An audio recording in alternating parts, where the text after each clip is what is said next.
এই বিষয়ে আরো জানাতে নিউজরুম থেকে যুক্ত হচ্ছেন আশ্বাস চৌধুরী। আশ্বাস, কি তথ্য আছে আপনার কাছে সর্বশেষ?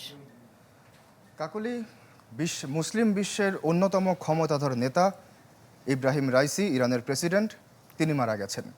এতক্ষণ তার মৃত্যু নিয়ে নানা ধোঁয়াশা থাকলেও কিছুক্ষণ আগেই কিন্তু এই ব্যাপারটি নিশ্চিত করেছে ইরানের রাষ্ট্রীয় গণমাধ্যম এবং আরও বেশ কিছু স্থানীয় গণমাধ্যম এবং যত কেউকেটা গণমাধ্যম আছে, আল জাজিরা, রয়টার্স, সবাই এখন মোটামুটি নিশ্চিত যে প্রেসিডেন্ট সাহেব মারা গেছেন।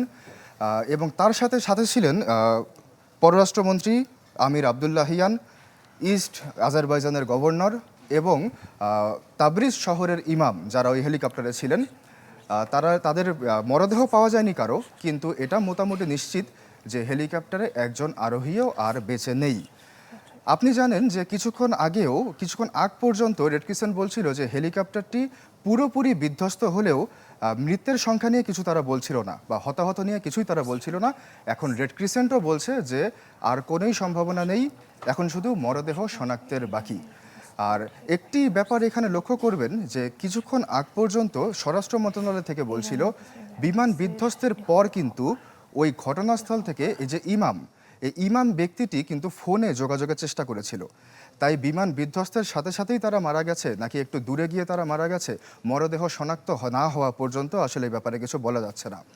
আর দ্বিতীয় ব্যাপারটি হচ্ছে যে বিমানটি কিন্তু যুক্তরাষ্ট্রের তৈরি। যুক্তরাষ্ট্রের কাছ থেকেই 1968 সালে বিমানটি নিয়েছিল ইরান এবং বেশ পুরনো, 15 জন বসার কথা ছিল, এখানে 9 জন ছিল। 9 জনের মধ্যে বাকি 4 জনের মৃত্যুর কথা তো নিশ্চিত করেছে, বাকিদের সম্পর্কে এখন পর্যন্ত মেলেনি কোনো তথ্য, আর সরকারের থেকেও আসেনি কোনো ঘোষণা। তবে প্রেসিডেন্ট সাহেব যে ইন্তেকাল করেছেন এই ব্যাপারটি এখন মোটামুটি নিশ্চিত।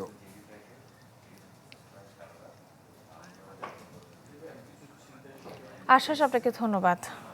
দর্শক, ইরানের প্রেসিডেন্ট ইব্রাহিম রাইসির নিহতের খবর জানাচ্ছিলেন আমাদের সহকর্মী আশ্বাস চৌধুরী।